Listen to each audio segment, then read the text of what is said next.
Bismillahirrahmanirrahim. Assalamualaikum warahmatullahi wabarakatuh. Perkenalkan, nama saya Andayani dan rekan kelompok saya Raodah Kamra. Dalam video kali ini saya akan membahas tentang uji Kruskal-Wallis, di mana pada uji Kruskal-Wallis harus dilakukan dulu uji prasyarat, di mana uji prasyarat tersebut yaitu uji normalitas dan uji homogenitas. Nah, di sini saya akan membahas uji normalitas untuk membuktikan data tersebut normal atau tidak. Yang pertama, kita harus mengetahui apa pengertian dari uji Kruskal-Wallis. Nah, uji Kruskal-Wallis adalah uji non-parametrik berbasis peringkat yang tujuannya untuk menentukan adakah perbedaan signifikan secara statistik antara dua atau lebih kelompok variabel independen pada variabel dependen yang berskala data numerik, interval atau rasio, dan skala ordinal. Nah, di sini kita akan membahas tentang analisis cara manualnya, di mana sebuah skripsi seorang mahasiswa pendidikan matematika Sekolah Tinggi Agama Islam Negeri atau STAIN Tulungagung melakukan penelitian yang berjudul pengaruh adversity quotients terhadap prestasi belajar matematika peserta didik kelas 7 MTS Negeri Aryo Jeding tahun ajaran 2010-2011. Penelitian ini berlokasi di MTSN Aryo Jeding dengan mengambil populasi seluruh siswa kelas 7. Sedangkan sampel dalam penelitian ini adalah kelas 7G yang seluruhnya berjumlah 30 siswa. Penelitian ini bertujuan untuk mengetahui apakah terdapat perbedaan prestasi belajar matematika peserta didik antar kelompok A, B, dan C dengan menggunakan uji Kruskal-Wallis. Setelah peneliti dapat mengumpulkan data, maka data tersebut selanjutnya dianalisa atau disebut dengan analisis data. Sebelum melakukan analisis data, terlebih dahulu kita uji normalitas dan homogenitas untuk mengetahui apakah data tersebut normal atau homogen atau tidak. Apabila data tersebut tidak normal atau homogen, maka dilanjutkan dengan uji Kruskal-Wallis. Adapun data dari sampel penelitian tersebut yaitu sebagai berikut. Nah, kita di sini lihat tabel daftar peserta didik kelas 7G, di mana sampelnya itu berjumlah 38 siswa dengan inisial AM, Akui, dan seterusnya.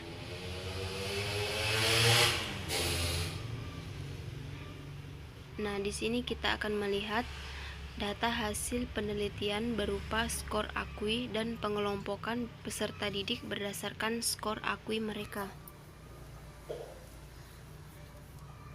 Nah, di sini kita melihat siswa AM itu skor akuinya 111 dengan tipe atau kelompok B.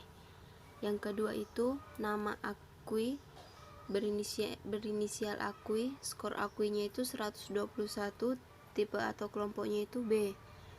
Nah, yang ketiga itu namanya itu berinisial AR, skor akuinya itu 119, tipe atau kelompoknya B. Begitu juga seterusnya, di mana keterangannya itu A itu merupakan tipe quitter dengan skor 40 sampai 95 dan B itu merupakan tipe champer dengan skor 96 sampai 145. Nah, yang C itu merupakan tipe climber dengan skor 146 sampai dengan 200. Jadi, berdasarkan tipe kelompok, misalnya yang pertama itu berinisial AM, skornya itu 111 termasuk tipe kelompok B karena skornya itu 96 sampai 145. Begitu juga dengan seterusnya. Jadi dari data yang diperoleh peneliti sebagaimana yang telah dicantumkan pada tabel di atas, sampel penelitian selanjutnya dikelompokkan menjadi tiga tipe dengan rincian. Tipe quitter itu berjumlah 3 anak atau 3 siswa Dan yang kedua itu tipe camper berjumlah 28 siswa, dan yang ketiga itu tipe climber berjumlah 7 siswa.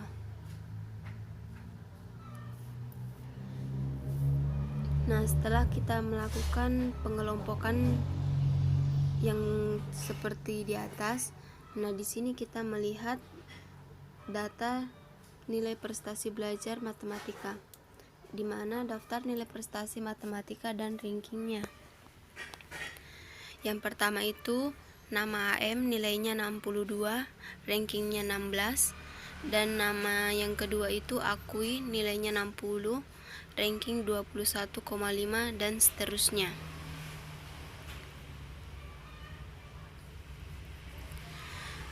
Nah, di sini yang selanjutnya itu nilai matematika dari 3 kelompok peserta didik berdasarkan Akui. Pengaruh Akui terhadap prestasi belajar matematika peserta didik dapat diketahui dengan menguji perbedaan prestasi matematika dari 3 kelompok atau 3 tipe peserta didik. Tipe peserta didik dikelompokkan berdasarkan skor Akui mereka. Data nilai matematika dari ketiga kelompok peserta didik dipaparkan dalam tabel berikut ini. Jadi, kelompok A itu terdiri atas 3 siswa, yaitu 48, 52, dan 58. Kelompok B itu terdiri atas 28 siswa, yaitu 62, 61, 57, 50, 60, 60, 56, dan seterusnya sampai 69. Nah, kelompok C itu terdiri atas 7 siswa, yaitu 68, 63, 63, 70, 62, 57, dan 60. Berdasarkan data di samping dapat diketahui nilai rata-rata dari masing-masing kelompok sebagai berikut. Nah, di sini rata-rata kelompok Quitter atau kelompok A itu 158 itu diambil dari sampel yang pertama dibagi atas 3, karena 3 itu yaitu sampel dari kelompok A. Jadi menghasilkan 52,666667. Yang kedua itu rata-rata kelompok camper 1682 itu diambil dari jumlah kelompok B dibagi dengan sampelnya. Jadi 1682 dibagi 28 menghasilkan 60,07. Yang ketiga itu rata-rata kelompok climber atau kelompok C, yaitu 443 didapat dari jumlah kelompok C dibagi dengan 7, karena 7 itu didapat dari sampel kelompok C. Jadi menghasilkan 63,28.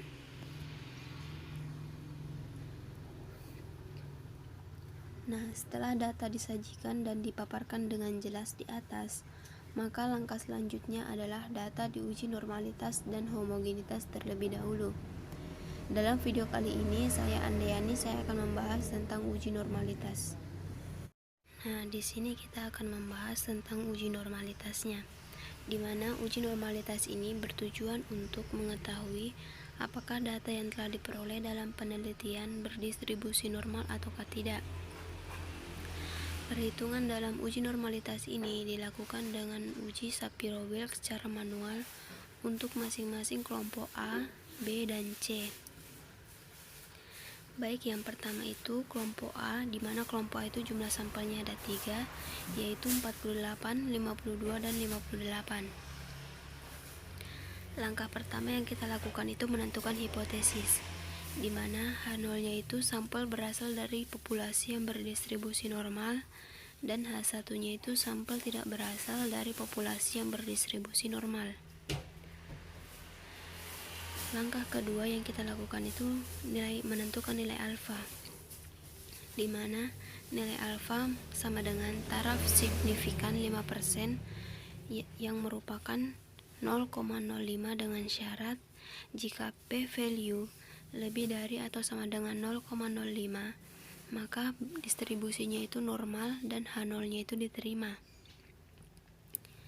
Jika p-value kurang dari 0,05, maka distribusinya itu tidak normal dan H0-nya itu ditolak.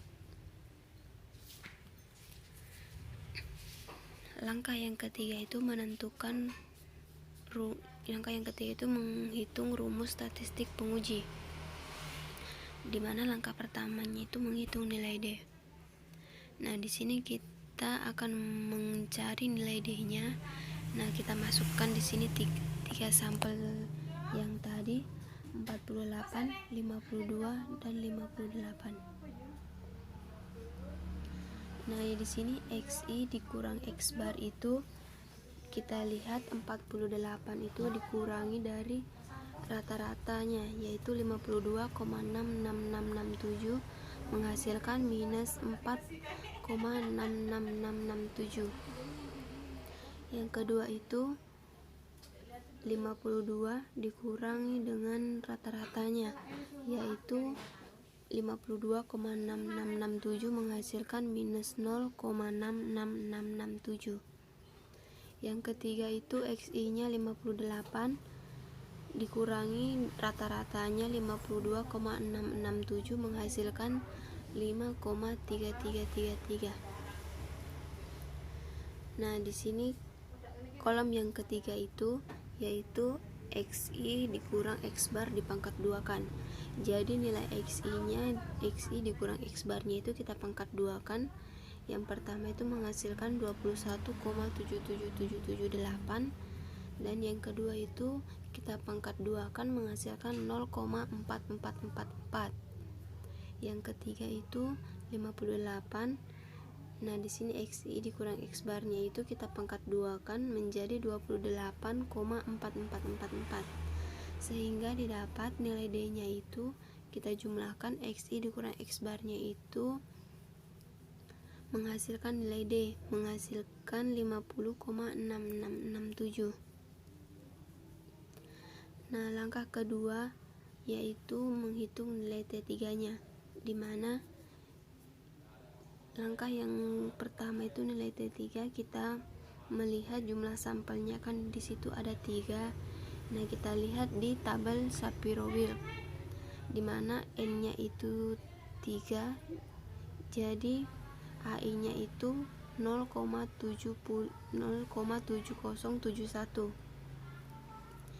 Nah, kolom yang kedua itu XN dikurang I ditambah 1 dikurang XI itu kita dapat dari sampel yang terbesar dikurang sampel yang terkecil. Jadi 58 dikurang 48 kita kurangkan menghasilkan 10. Jadi kolom ketiga itu AI dikali XN dikurang I ditambah 1 dikurang XI. Di situ kita lihat AI-nya itu kita kalikan dengan 10. Hasil dari XN dikurang I ditambah 1 dikurang XI menghasilkan 7,0710. Jadi jumlahnya itu 7,0710. Nah, di sini kita lihat rumus dari T3-nya, di mana T3 sama dengan 1/D, sigma I sama dengan 1 sampai K, AI XN dikurang I ditambah 1 dikurang XI pangkat 2. Jadi T3-nya itu 1, kita masukkan nilai D-nya yaitu 50,66667. Lalu kita masukkan nilai dari AI dikali XN dikurang I ditambah 1 dikurang XI pangkat 2. Nilainya itu 7,0710 pangkat 2. Jadi kita dapat hasilnya itu T3-nya itu sama dengan 0,9868231178. Kita dapat dari 7,0710 kita pangkat 2 kan kali 1 lalu dibagi dengan nilai D-nya menghasilkan 0,9868231178.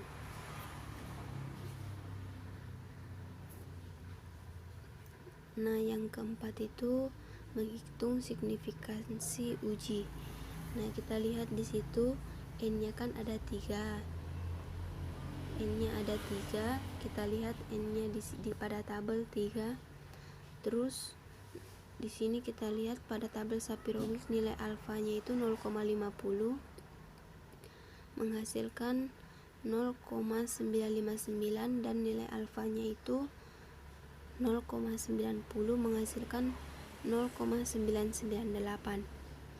Jadi nilai T3 terletak di antara 0,959 dan 0,998 atau nilai P hitung terletak di antara 0,50 dan 0,90 yang di atas nilai alfanya itu 0,05, berarti H0 diterima, H1 nya ditolak, jadi data tersebut berdistribusi normal. Nah, setelah kita menghitung kelompok A, yang kedua itu kita menghitung pada kelompok B, di mana kelompok B itu jumlah sampelnya 28. Yang pertama kita sama caranya, yaitu langkah pertama kita menentukan dulu hipotesisnya, di mana H0 nya itu sampel berasal dari populasi berdistribusi normal dan H1 nya itu sampel tidak berasal dari populasi yang berdistribusi normal. Langkah yang kedua menentukan nilai alfa, di mana nilai alfa sama dengan taraf signifikan 5% sama dengan 0,05 dengan syarat jika P value lebih dari atau sama dengan 0,05 maka distribusinya normal dan H0 nya itu diterima. Jika P value kurang dari 0,05 maka distribusinya itu tidak normal dan H0 nya ditolak. Langkah yang ketiga, rumus statistik penguji. Langkah pertamanya itu kita menghitung nilai D nya. Nah, di sini kita masukkan sampelnya itu yang berjumlah 28 orang pada kolom XI. Lalu kita jumlahkan dan kita rata-ratakan. Yang kedua itu kolom XI dikurang X rata-rata. Caranya sama, yaitu nilai XI kita kurangkan dengan rata-ratanya, yaitu 50 dikurang 60,07143 menghasilkan minus 10,0714. Begitu juga seterusnya sampai sampel yang ke-28.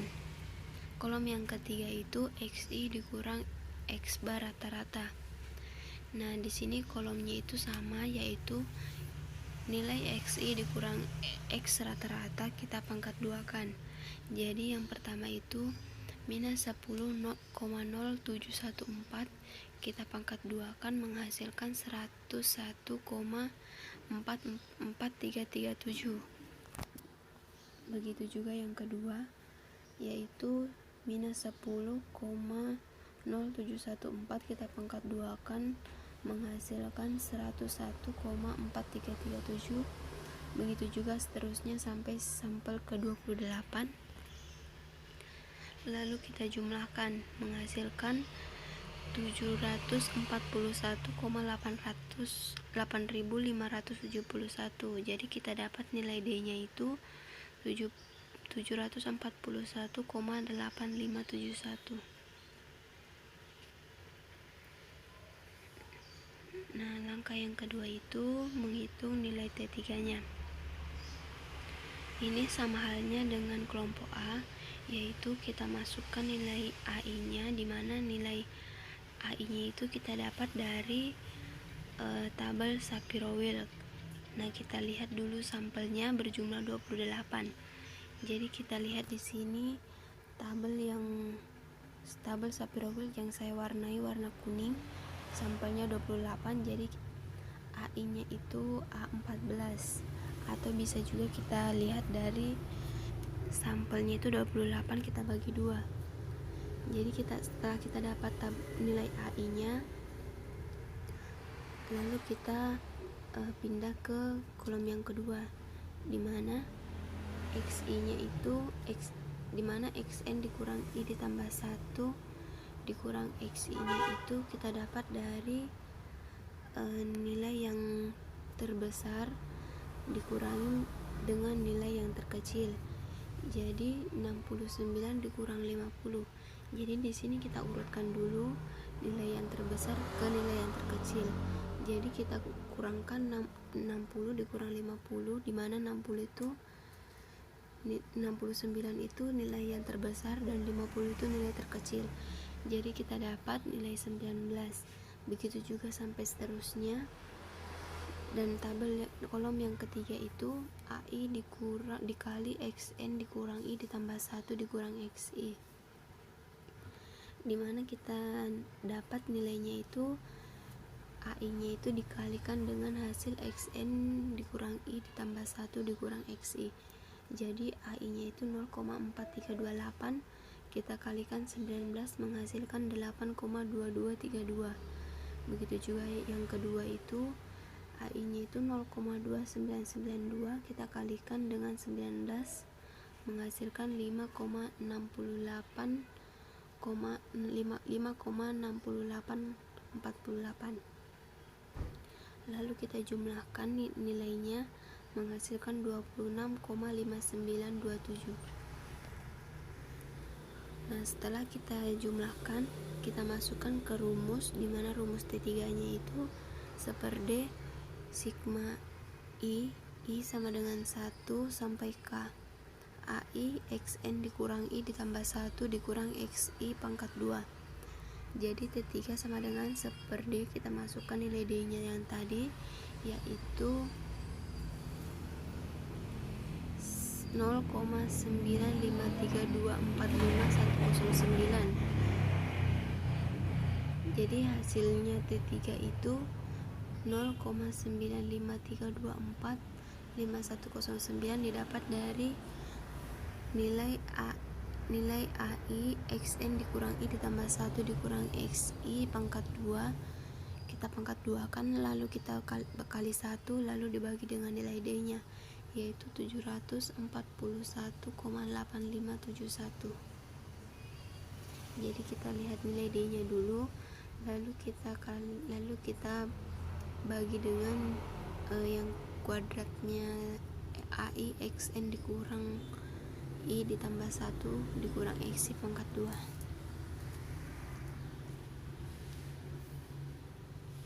Nah, kita lihat di sini langkah yang keempat, menghitung signifikansi uji. Pada tabel Shapiro-Wilk, nilai alfa 0,10 sama dengan 0,936. Jadi kita lihat di sini n-nya kan tadi 28. Jadi nilai N28 kita lihat dari nilai alfa 0,10 menghasilkan 0,936, dan yang kedua itu nilai alfanya itu 0,50 menghasilkan 0,9666. Jadi nilai T3 terletak di antara 0,936 dan 0,966, atau nilai P hitung terletak di antara 0,10 dan 0,50, yang di atas nilai alfanya itu 0,05, berarti H0-nya itu diterima, H1-nya ditolak. Jadi data tersebut berdistribusi normal. Nah, yang ketiga itu kelompok C, di mana kelompok C itu berjumlah 7 sampel atau 7 siswa. Jadi nilai dari kelompok C itu sampelnya 68, 63, 63, 70, 62, 57, dan 60. Langkahnya itu sama, yaitu kita harus menentukan hipotesisnya dulu, di mana H0-nya itu sampel berasal dari populasi yang berdistribusi normal, dan H1-nya itu sampel tidak berasal dari populasi yang berdistribusi normal. Langkah yang kedua itu menentukan nilai alfa, di mana nilai alfa itu tarak signifikannya itu 5% atau 0,05, dengan syarat jika P value lebih dari atau sama dengan 0,05 maka distribusinya normal dan H0-nya itu diterima. Jika P value kurang dari 0,05 maka distribusinya itu tidak normal dan H0-nya itu ditolak. Langkah yang ketiga itu rumus statistik penguji. Yang pertama itu menghitung nilai D-nya. Jadi sampelnya itu kita kasih masuk di kolom XI, lalu kita jumlahkan menghasilkan 443 dan kita rata-ratakan menghasilkan 63,28571. Terus kita akan lanjut ke kolom yang kedua, itu XI dikurang X bar atau X rata-rata. Di sini kita dapat nilainya dari 5X, nilai XI kita kurangkan dengan rata-rata. Jadi 57 dikurangi dengan 63,28571 menghasilkan minus 6,28571. Begitu juga dengan yang kedua, 60 kita kurangkan dengan rata-rata 63,28571 menghasilkan minus 3,28571. Begitu juga dengan seterusnya sampai dengan nilai XI 70 dikurangkan dengan 63,28571. Kita lanjut ke kolom yang ketiga, itu yaitu XI dikurang X rata-rata kita pangkat duakan. Jadi nilai XI dikurang X1 nya itu yang pertama minus 6,28571 kita pangkat duakan menghasilkan 39,5102. Begitu juga dengan yang kedua, nilai XI dikurang X rata-ratanya itu minus 1,28571 kita pangkat duakan itu menghasilkan 1,653061. Lalu kita jumlahkan menghasilkan 119,4286. Jadi kita dapat nilai D nya itu yaitu 119,4286. Nah, kita lanjut ke langkah yang kedua, yaitu menghitung nilai T3 nya. Nilai T3 kita dapat dari tabel AI, dimana tabel AI nya itu kita lihat di Shapiro Wilk. Jadi sampelnya itu kan ada 7, jadi kita lihat sampel 7 nya itu yaitu 3. Jadi kita lihat di situ yang saya warnai warna kuning. Jadi 0,6233 dan 0,3031 dan 0,14141. Jadi kolom yang keduanya itu XN dikurang I ditambah 1 dikurang XI. Itu kita dapat dari nilai yang terbesar kita kurangkan pada nilai yang terkecil menghasilkan 13. Begitu juga dengan sampai seterusnya 63 dikurang 62. Jadi kolom ketiganya itu AI dikali XN dikurang I ditambah 1 dikurang XI. Itu kita dapat dari nilai AI nya 0,6233 kita kalikan 13 menghasilkan 6,1029. Begitu juga dengan yang kedua 0,3031 kita kalikan 8 menghasilkan 2,4248. Begitu juga dengan yang ketiga 0,1401 kita kalikan 1 menghasilkan 0,1401. Jadi kita jumlahkan menghasilkan 10,6678. Setelah itu kita masukkan ke rumus T3 nya, dimana rumus T3 nya itu seperti sigma I sama dengan 1 sampai K AI XN dikurang I ditambah 1 dikurang XI pangkat 2. Lalu T3 nya itu sama dengan seperti kita masukkan nilai D nya itu yaitu 119,4286, lalu kita kalikan dengan nilai dari AI XN dikurang I ditambah 1 dikurang XI pangkat 2 yaitu 10,6678. Jadi 10,6678 kita pangkat 2 kan lalu dikali 1 lalu dibagi dengan D yaitu 119,4286. Jadi kita dapat nilai T3 nya itu yaitu 0,952887198.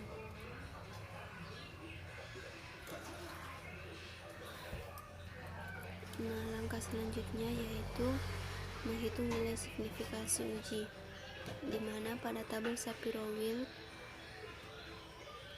berdistribusi normal itu nilai alfanya itu 0,50 kita lihat di sini sampelnya kan tadi ada 7, jadi kita lihat n-nya 7, lalu nilai alfanya itu 0,50, jadi kita dapat 0,928 seperti yang saya lingkari itu, dan nilai alfa yang kedua itu 0,90. Kita lihat dulu n-nya 7, jadi menghasilkan 0,972 seperti yang saya lingkari. Dan nilai T3 terletak di antara 0,928 dan 0,972, atau nilai P hitung terletak di antara 0,50 dan 0,90. Yang di atas nilai alfa 0,050 berarti H0 nya diterima dan H1 nya itu ditolak, jadi data tersebut berdistribusi normal. Nah, setelah kita hitung kelompok A, kelompok B, dan kelompok C, kita pindah ke uji homogenitas. Nah, untuk uji prasyarat homogenitas akan dilanjutkan oleh pemateri kedua, yaitu saudari Rauda Kamrah. Jadi untuk melihat uji homogenitas dan uji Kruskal-Walisnya bisa Anda lihat di kolom deskripsi. Di situ kalian akan mendapatkan link dari Rauda Kamrah sebagai pemateri kedua. Terima kasih.